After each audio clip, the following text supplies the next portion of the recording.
Welcome to Coach's Corner, everybody. I'm your host, Coach Tripp, along with Trent Patterson. That's right, man, from Syracuse, New York. Henniger went to play at Alabama.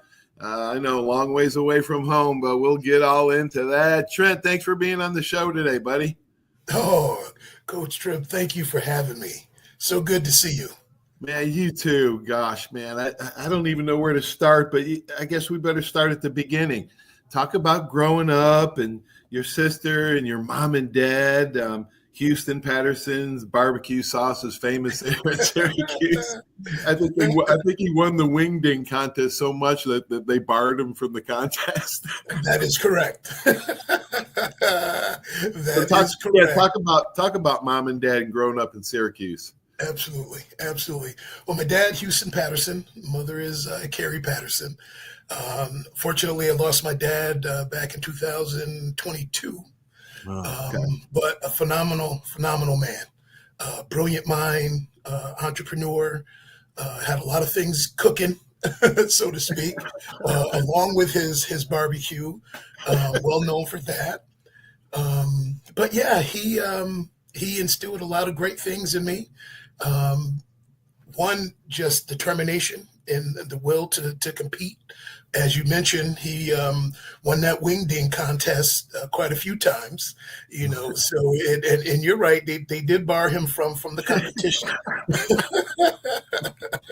Oh my gosh. So you go to Henniger. Did you play a lot of sports? I know you were heavy, and we'll talk about you being on The Big Loser, that TV show. We'll talk about that later, but have you always been heavy, and how did you transform your body? Because I know when I was at Liverpool a little bit before you, and Bill Pendock was the same way, a freshman, sophomore, and George O'Leary got him in the weight room and transformed him into a Division I and pro player. Talk about your transformation in high school. Well, yeah, I come from a long line of large folks, so I just fit the bill.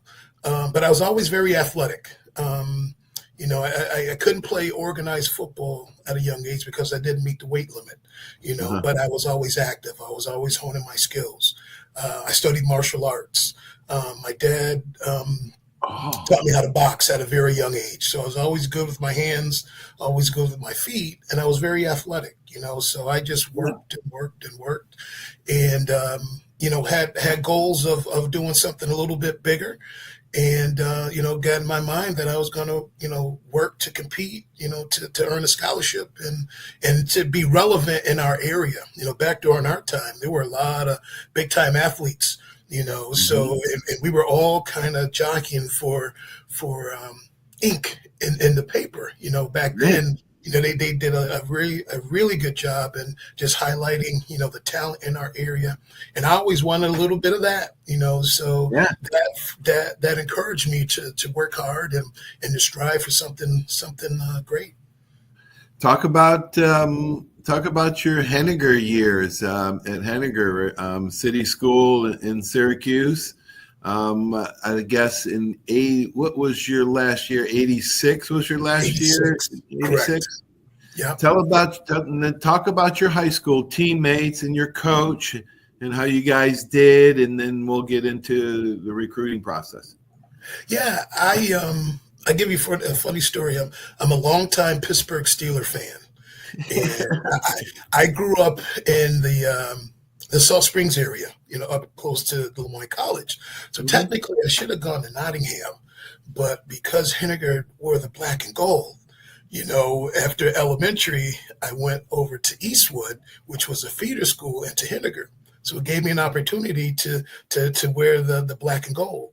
So that's how I actually ended up at Henniger because, and the football, the brand of football was good there too. Right. We had a lot of really good players. Richard Norman, Tony Huddleston, Ray Seals, Mark Seals. So we had a lot of talent. So I wanted to go and be a part of that too, along with being able to wear the black and gold. So, well, after high school, I guess you were just short on the SATs. But you didn't let it derail your dreams. You Right. actually, if I'm not mistaken, I think Joe Riccardi said you went to Tennessee prep school. Yes. Talk about that journey, Trent. Yeah, that was interesting because that year was the first year of Prop 48. And there was, I believe, seven of us, one, two, no, five of us from Alabama that got caught in that. Wow. So we were given the opportunity to either enroll and lose a year of eligibility or Mhm. go to TMI, Tennessee Military Institute in Sweetwater, Tennessee, and use that as an opportunity to pass the test. Mhm. So I went there. Robert Stewart went there. That's where we connected, and there were five other guys from other schools. There was two guys from NC State who Mhm. were football guys, Darren Napier, and then my cousin Keith Johnson, and Randy Baldwin, who had signed with Georgia Tech but later transferred to Ole Miss. Jim Earl Thomas, who was an Ole Miss guy, and Mhm. then Reggie Barlow, who was a Georgia guy at the time, but he ended up transferring to the other school in Alabama. But we were all there and got a chance to continue to prepare for the exam, Right. along with getting an opportunity to play. We would play JV teams like Tennessee's JV. We went Right. over and played. I think it's Even and, Bama had a JV team then, I think, or because I played on the right. JV team my first year. Yeah, so that gave us an opportunity to get a taste of the college life, Right. along with being able to continue to study for the test to pass it, and then get all of our academic or eligibility playing years. Mhm. So fortunately, with God blessings, we went ahead and both Robert and I passed the test and entered in the spring of '87. Okay, this is where I want to pick it up because this is such an amazing story. Joe Riccardi, I want to go over Rico again because without Joe Riccardi, none of us would have the life that we have and we wouldn't be sitting here today. Joe True. Riccardi, who went to Bama in 1968, was the tough son of a gun. Coach Brian and Coach Donahue loved him, but he had a messed up knee really bad. I mean, one of the worst knees I've ever seen. So he couldn't ever, stay in the game forever. But he was a beast on the field. And Joe Yeah. could tell you some stories. But he was advocating for all of us, and I want to say all of us because we had a line from Syracuse to Bama. Started with Joe, then it came me. He talked me into going there. And I Mhm. ended up finally, being the first to play and get a Yeah. scholarship. Todd Richardson from Liverpool High School took my number 23 and played at Bama. That's And then you came in '87 to Bama. Willie Brown followed you. that's right. Without Joe Riccardi making a phone call late at night, Trent. I know he told you this story, but he called down to Bama and Jimmy Fuller, Coach Fuller, Yes. Coach. famous coach. He was there when I was there. He was the only coach left from Ray Perkins's staff on the Bill Curry's, and he was at the facility. There was no cell phones back then. He was at the facility late at night, the only coach there, and he picked up the phone, and they gave you an opportunity, man. That's right. Wow. That's right. Talk about fate. And then you go to Bama. I mean, I know how it is. I didn't even know where it was on the map, Trent. I got to complain. I thought it was 8 miles from the sun, for crying out loud. It was hotter than hell that summer in Oh my goodness. 1980. Oh, 1980, it was a blistery summer. So how did you adjust to the culture, number one, Mhm. the biases which were present back in Bama in the '80s, and how did you adjust to the coaches, the teammates? Talk about that adventure. Well, if I'm being honest, I that was my number one spot. From a little guy, right? I was always a fan of Coach Bryant. I Oh, always wanted to play for the coach with the hat. That's how I identified. oh my gosh, Yeah, really? yeah. And I was a fan of Coach Perkins when he was the head coach at the Giants. So that was another connection. I was a fan of Joe Namath when he played for the Jets growing up. I'm a real student of the game, so I understand the football history, NFL and college. So I was a fan of Broadway Joe when he played for the Jets, and then my mother's from Tuskegee. So I've always had a little bit of connection. Tuskegee. Oh, yes, my mother's from Tuskegee. Absolutely. Wow. Yeah, my dad's from Live Oak. Was from Live Oak. You had family. Oh, so you had family down there. Yes, absolutely. So going in, I knew it was going to be amazingly hot, and I knew it was going to be tough. But it was all the things that I thought it would be. So I mean, obviously the heat affected me. I was one of 7 guys that would have that IV table set up for us after the summer camps. That was one of the 7. But, after a while, I got acclimated to it, and I wasn't going to let the heat beat me, Right. So as you get down there and you get acclimated and you understand, how to do your work in it, Right. that you don't fear it. There's things that you can do from the standpoint of hydration and nutrition, Right. So we got a chance to understand that. So I began to adjust and adapt to it. So. Yeah, I did too. I remember to this day, the heat doesn't bother me. If I go out and work out, or I go out and, do some work around the yard or go for a bike ride or something, man, the heat doesn't bother me. It's just hot air. That's all. That's it. But man, there wasn't much, back then there just weren't many guys from Syracuse. Or even anywhere near that area. And I attached to, my first roommates, Preston Gothard, who was a Pittsburgh Steeler, by the way. Yes, that's right. Oh my gosh, you got to check out that show with Preston. He's funnier than hell.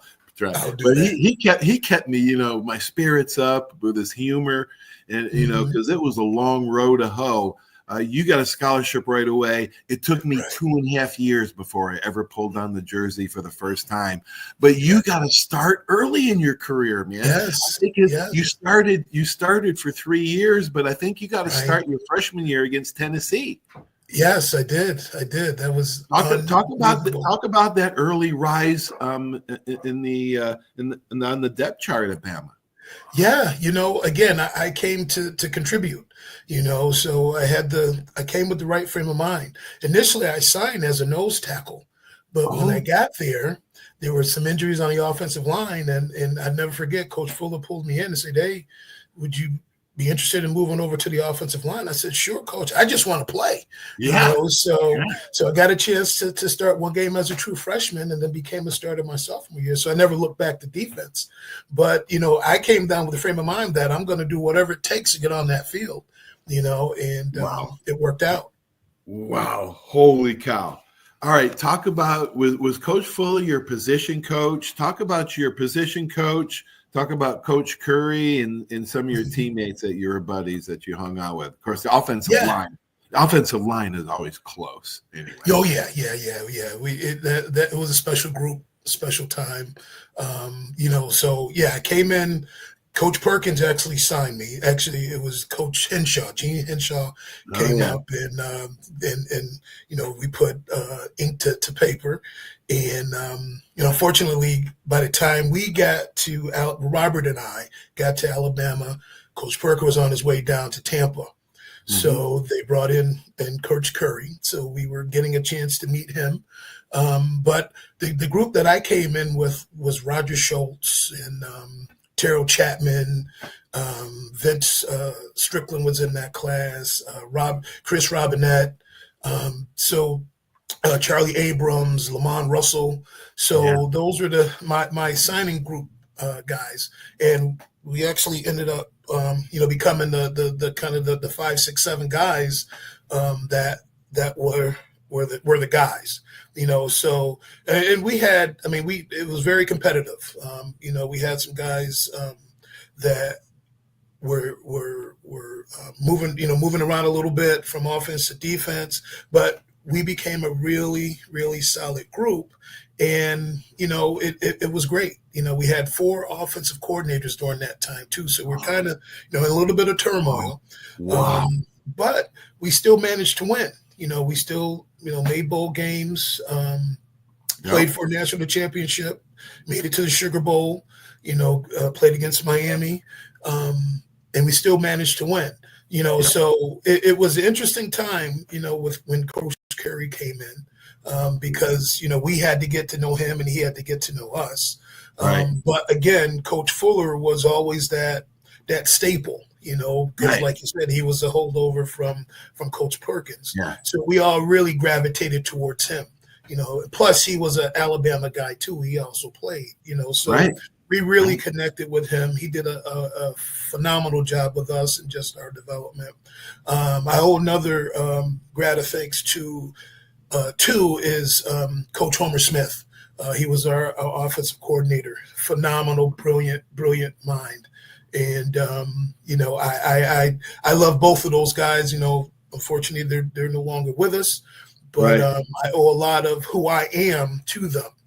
Because as we go through life, we pull certain things, attributes from men that we're around and friends and that. So I owe a lot of who I am to those guys. Yeah. Oh, good props, man. Good flowers to those guys. Same thing for me with George O'Leary and Coach Bryant. Did Jimmy Fuller ever talk about Coach Bryant? He did. Did he? Yeah. Did he? Yeah. He Wow. did. Yeah. He would share. Stories. He would share the stories. Absolutely. Absolutely. Oh, I tell you what, the connection was good, and a lot of the older guys would come through. Like I remember seeing Leroy Jordan. I remember, Kenny Stabler. I remember Joe Namath coming through. And when those older guys would come around, and I would watch Coach Fuller, and just the connection with those guys, right? I remember watching Coach Fuller when he looked and saw Leroy Jordan, I thought those guys were going to go at it, just how intense it was just for a hot second, but it was just that love, that they had for each other. Wow. And that was part of when I knew that I was in the right spot, because I knew that no matter what, I'm always connected to these Bama guys, these Bama brothers, and it doesn't matter what era, because we're all family. So we're all Bama brothers, man. We're all Bama brothers from another mother, man. Wow. That's right. All right. Tell a story about the great Homer Smith, man. He was such an icon, a Hall of Famer, brilliant offensive mind. I never got to know him, but I've read a lot of books, and read a lot of stories on him. But he was just a brilliant offensive mind. Brilliant. Talk a little bit about him. Oh, special. Like I said, he holds a very special spot in my heart. Just to be able to sit in those meetings and just listen to him talk, right? He had his own verbiage, and just his mannerisms, and you could see the passion, in everything that he did, as he taught his offense. And we were so good at it. My junior year, that was the year we were 10-2. My junior year, we could run. We knew his offense forward and backwards, Wow. and we were good. We were good during that time, but it was because of him, and just his creativity, and being able to get the most out of us, from Gary Hollingsworth to Saran Stacy to, Lamont Russell, Craig Sanderson, Kevin Turner, right? So we had a solid group, and we knew that offense. We knew that offense from front to back. So, man, God bless his soul, Kevin Turner, ALS. Kerry Good. Yeah, KG. I do a show every Monday night, Trent, with Kerry Good. Do you? Oh my gosh, he is so. You got to catch Monday night shows. Okay. We've done 22 of them, man. He's wisdom filled. KG is so Oh my wisdom goodness. filled, man. He really was one guy that took me under his wing when I got to Alabama. I remember going on my visit. I was hanging out with Todd and KG, and during that time, he always treated me like a brother, and that was just coming out of high school. So KG's another one that has a very special spot in my heart. Yeah, he always looked out for me and made sure that was okay. So, yeah. What a gem, huh? What a gem. Yes. You and absolutely. KG and Trent Richardson. Yes. Todd T Rich, you and Rich. Todd and KG hanging out. Oh my God, that is so cool. What's some of your biggest? I know it's been so long, but I remember moments, Bama games and games, certain games. I don't remember every player and all the games. But what are some of the great moments and memories you got of playing for Bama? Oh my goodness, there's so many. Just from the playing to the training. I know. There's one game I believe it was my sophomore year. We lost to Ole Miss. It was on homecoming. And that was probably one of the most embarrassing things we had to endure. So we were all excited, because we knew that following year we're going to get after these guys. So we were playing them over there. And they got out early on us. And I think it was maybe a kick return or a botched might have been a fumble that they scored on. So anyway, they ended up going up 21-0, So we were like, oh man, this can't be happening to us again, So we settled down and we ended up beating them 63, I think 63, 21 or 24. But that game was just phenomenal, right? Just phenomenal from the standpoint that everything clicked. We rallied. We knew they weren't better than us. They got a couple of breaks and they capitalized on it. But once we settled down and we started playing football, we knocked them around pretty good. So that was pretty exciting. But yeah, it's hard. It's hard when you get transition because I was there for the Coach Bryant, Ray Perkins transition. Right. You were there for Coach Bryant or Coach Perkins Curry transition. Right. Sometimes the fans, the Alabama fans, are so rabid and so passionate that they don't understand. Like when Coach Bryant stepped down, he knew. He told Coach Mel Moore and in Mel Moore's book Crimson Heart. He talks about that the Alabama fans wouldn't understand why there's going to be a little bit of dip in production. And he was right. And now the same thing's happening. Trent, we were blessed, to have the two greatest coaches at Bama that ever lived. And I was really blessed to play for one of them. But, what are the odds of that happening at the same school? That we're not going to have three. It's just not. It's impossible. It's not going to happen. So people have to understand. Be patient with him. He's a good coach, but he's not going to win. He's not going to win 5-6 national titles. Right. That's right. Oh my gosh! All right. So how did you and Roger Schultz? How did you and Roger get picked for the Biggest Loser TV show?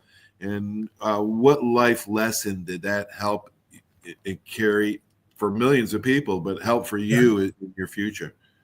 Well, it was funny because I never followed the show. No, this was this was Roger's thing. It wasn't it was Roger's idea. So this was back in 2007.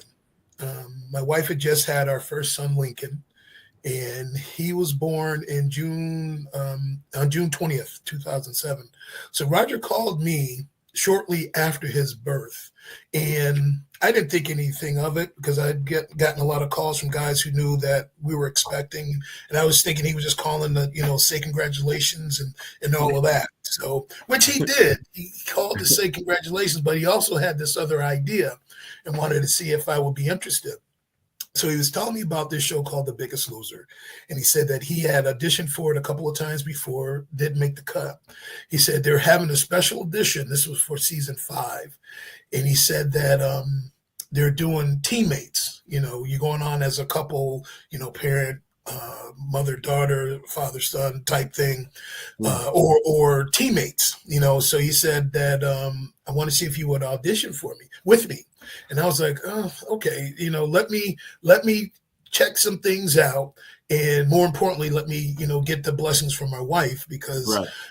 If anything were to to happen, she would have to sign off on it. So Right. fortunate for me during that time, there was they were getting ready to air season 4. So they were showing season 1, 2, 3 leading up to season 4. So I got a chance to kind of watch and get the premise of the show. So I was like, this is interesting. They're going to take these people away and they're going to work out and train and lose some weight. I was like, okay, this would be pretty cool. So I asked my wife, I said, hey, would you be okay if I went and auditioned? Now, this was nothing I ever thought would, become anything, So she said, yeah, go ahead. So the auditions were down in New York City. So I called Raj back and I said, hey, what do I need to do? I'm good to go. I'll come meet you wherever I need to go. I thought I would have to come back to Alabama, come down, Right. The auditions would be there, but they were in New York City. So I drove down to New York City. Roger flew up. We auditioned, and again, I'm not thinking this is going to come anything. I just say, hey, this will be something we'll talk about, how we auditioned for the show and all of that. So we auditioned and we make it to the second round. So I'm like, okay, so yeah, we like you guys, we're going to push you through to the second round. So we said, okay, what do we got to do? Come back to New York City, or, when is that? He said, no, we're going to fly you out to California. I was like, oh, okay, going out to California. Now, I'd never been to California. The closest I had been to Arizona when we went out to play in the Fiesta Bowl. So that's the furthest west that I had gone. So I was like, okay, we'll go. Get a trip to California out of this thing, So they flew us out there. They told us all the things to pack and bring and all of that stuff. And again, not thinking we were gonna make the final cut, but we were out there for like 2 weeks. So just kind of going through the paces, right? Meeting the execs and the folks from the show, and interviewing and doing all that stuff. So they called us it was on a Sunday night. They called us in, all of the folks that they picked. Now, mind you, they were moving us around, and they were shuttling us in these white vans, so you would see just certain people at certain times, but you knew that there were a lot of folks involved, right? But they had us kind of pegged off. So in groups, just in small groups. Right. So you would see certain people a few days, and the next day you wouldn't see them, So then you will see, you might travel 1 or 2 or 3 other folks. Now, we couldn't talk to each other either during that time. Wow. Then we say, oh, maybe they got sent home, or maybe, so we ended up getting to that Sunday night, and there were 20 folks that they had called into this meeting room. And folks that we had seen over that 2-week period, and some that we hadn't. And they said, you guys are going to be the cast, for season 5, so we got excited. Wow. And, we're hooping, hollering, so they're talking to us a little bit more about the show. So you guys got to pack your bags, have your bags packed by 4 a.m. outside your room, and then be on the buses by 4:30. So we got on the bus, and it was filming from day one, right? Everything was a blur from that point, right? Wow. So it was just phenomenal experience, just being on that side of it. You watch the show and see all of that, but being on the other side, seeing the production of it and right. all the things that don't make, that didn't make the show. I said, I'm watching the show, I'm like, oh, I remember this was going on at that time, but obviously fit all that into an episode, so just being able to experience that was cool. How long did it take, and did you guys win it? I can't remember. Well, Roger was really, really close. Yeah, Roger's really close. I was on for 8 weeks. Ended up getting voted off. I had also suffered a knee injury too, so I tore my meniscus. So that was causing me a lot of pain. Yeah, Oh my but God. but Roger went right down to the wire. Yeah, he went right down to the wire Wow. with it. So Wow. it That was, what an experience, man. That's yeah. awesome. And it was cool because it gave us an opportunity to kind of rekindle our relationship too, going through something Right. like that, and then understanding just working out. The biggest thing for us was we were just so caught up in life. We're working, we got families, we're Right. just trying to, Right. make a living so we can, take care of and then we will become the last people on the totem pole, so. Yeah, that you take care of, right? You're taking Right, care of yourself last, taking care of everybody else. You yes, lost 130 pounds, something like that? yes, yeah, Wow. actually 140, 141 Wow. at that time. Yeah, yeah. Holy cow. All right. So now let's talk about what you're doing now. You're living in Binghamton, New York. Yeah. Are you coaching, training? Do you host Wellness Training Academy? And talk about the book that you wrote with world strongman champ Bill Clark. Talk about that. Yeah. I ended up in the Binghamton area because there were two players here that played with me at Alabama. So Ray Stanton, who was a quarterback, and then Mike Ramil, who was a defensive tackle. Mhm. So I hosted Ray when he came down to visit, and he ended up signing. So we became really close friends. So we would drive back and forth to Tuscaloosa together. Wow. So we were at Alabama, and then Ramil transferred in. Ramil ended up marrying Ray's sister, who also came to Alabama when Ray was there. So they all ended up here in Binghamton. So they started a semi-pro football team back, and they came up to Syracuse to get me and say, "Hey, do you want to come down and play with us?" I was like, "Sure, I'll come down and play." Ended up liking the area, so ended up staying. Yeah. So I've been here it's about 25 years now in the Binghamton area. I work at a school just outside of Binghamton called Shenango Valley School Districts. So I'm one of the security coordinators there. So I've been there just about I'm in my 24th year there. Wow. At that school. So I do that during the day. I have been on and on coaching football there, but I also have a training business where I do more strength and conditioning things. So I have a football academy, PCU football academy, where that's all about developing players and teaching more of the nuances of how to play their position.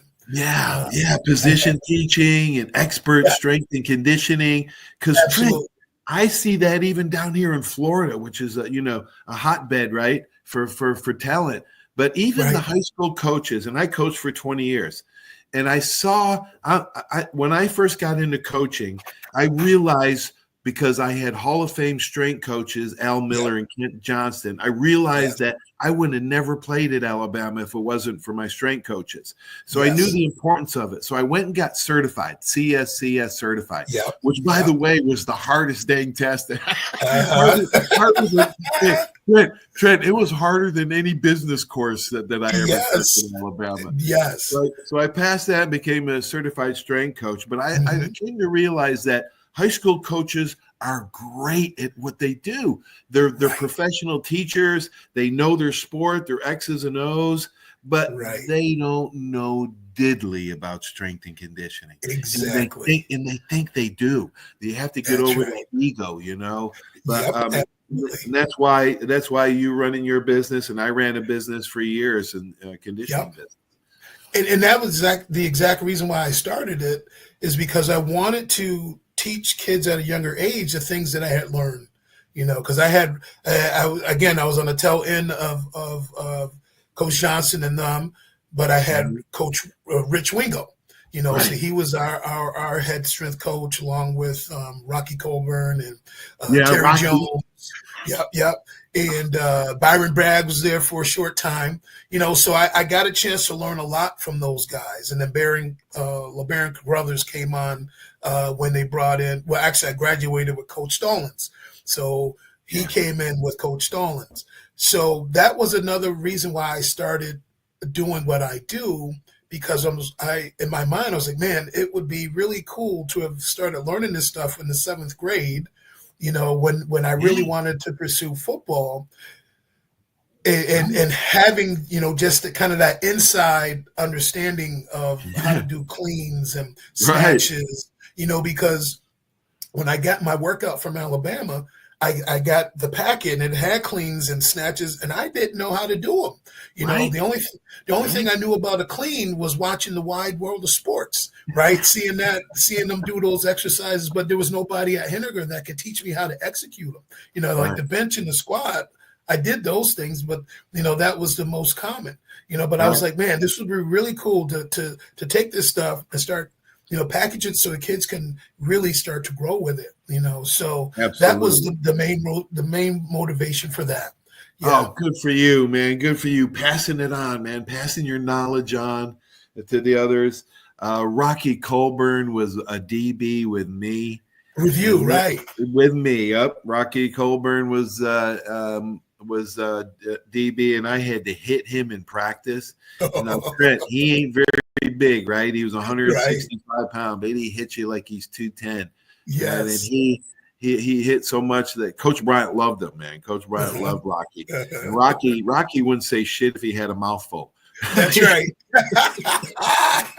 He's to this day, I can't get him on the show because he doesn't talk. But man, he was smart. He was smart. He was tough. Bill Curry. Did Coach Curry ever talk about Vince Lombardi because he played for him? Yes, he did. Yeah, he wrote a book, 10 Men in the Huddle, and I haven't got it yet. I want to read it. Have you read that book by any chance? I have not. But yeah, he was another phenomenal coach to have been able to learn from. He was tough. He understood it. He was a center. So he understood the old line. In that.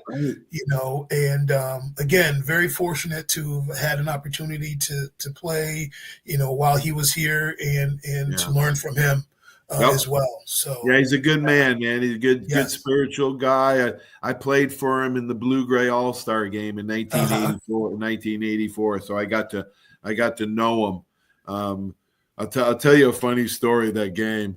Doesn't have anything to do with it, but it's just a funny story. We were Bill Curry and Ray Perkins and Coach Frank Howard were standing in that practice during practice for the Blue-Gray game. They were standing behind the secondary because, that's where a lot of the coaches stood to see the play unfold, right? Well, I was covering in the slot, man-to-man, a guy named Jerry Rice, okay? So I'm one-on-one with Jerry Rice in the slot. And, but in the all-star games, you can only play like 2 coverages, either man or cover 3 or something, right? So it's man-to-man with Jerry. And he comes and he stems me and does a post right down the middle of the field, right? So him and I are hauling ass down the field, and we look back for the ball, right? We both look back for the ball, and as soon as we look back for the ball, boom, we run right into old Coach Frank Howard. Oh my! Oh yeah! Full speed, Trent. Perk sidestepped it and got out of the way. Bill Curry sidestepped it and got out of our way. But old Coach Frank Howard was older and wasn't as quick, right? So I took Coach's right shoulder, and Jerry took his other shoulder, and we flipped him. We hit him so hard. Yeah, we flipped him, and he landed on his back. And he was laying on his back with his mouth open and his eyes open, not breathing. Oh my! Yeah. So So Jerry Rice and I are calling over the trainers. Hey, come help coach! Come help coach! Before the trainers could get over there, Perk runs over, kneels down, sticks his hand in his mouth, and pulls out a big old chaw of tobacco. He was choking on a chaw. Really? Oh my goodness! They had to call the ambulance. Take him away. Oh, I'll wow. never forget that. Jerry and I bet Oh, Jerry Rice remembers that to this day, man. I'm sure. We almost killed old coach Frank Howard in practice. Wow. But Oh, man, wow. I'm so proud of you, Trent, man. Things you've done. God, how many do you have? One boy, or do you have other children? Two sons. I have two Two sons? sons. Yeah. Lincoln, Good. Lincoln and Mackenzie. Yeah. Awesome. Yeah. Awesome. So Lincoln's a senior. Yeah, he's a senior in high school. He'll be graduating and attending the Binghamton University.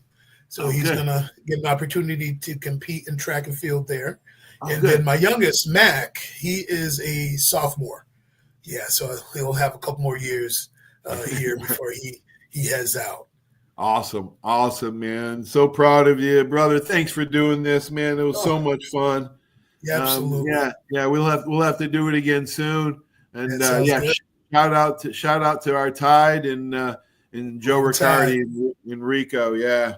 Yes, Big Joe. Thank you, brother. Thanks, Hey, Trent. I appreciate you. Love you, brother. Oh, I got one more question before I let you go. And I got this from Timmy Green, my high school teammate. God, he got ALS too, right? Yes. How many of our teammates got ALS? It's just crazy. But It Timmy on his podcast, his son Troy moderates it, does a good job. Oh, wow. But he always asks his guests, who would be a good guest to have on the show? So I'm going to ask you, Trent, who should I get on the show? Oh, my goodness. Have you had Roger Schultz on yet? No, I haven't. No, I knew you were going to say that. I'm glad you did. I'm glad you did, because that boy can talk, and he'd be great to have on the show. Oh, he'll be phenomenal. Send me his number. Yes. Thank you, brother. Yes, you got it. Love you, man. Love you too. Mother. Take care. Yes, sir. Take care. Man, Trent Patterson, unbelievable. The link from Syracuse to Bama, it was a beautiful one. Short-lived. I wish it would continue, but man, the memories that we had. I want to thank him. Thank everybody for watching the show. Have a great sports weekend. Stay tuned for these great messages. If you like the podcast, share it on YouTube channel. Subscribe. Thanks for watching, everybody. Have a great sports weekend. See you soon.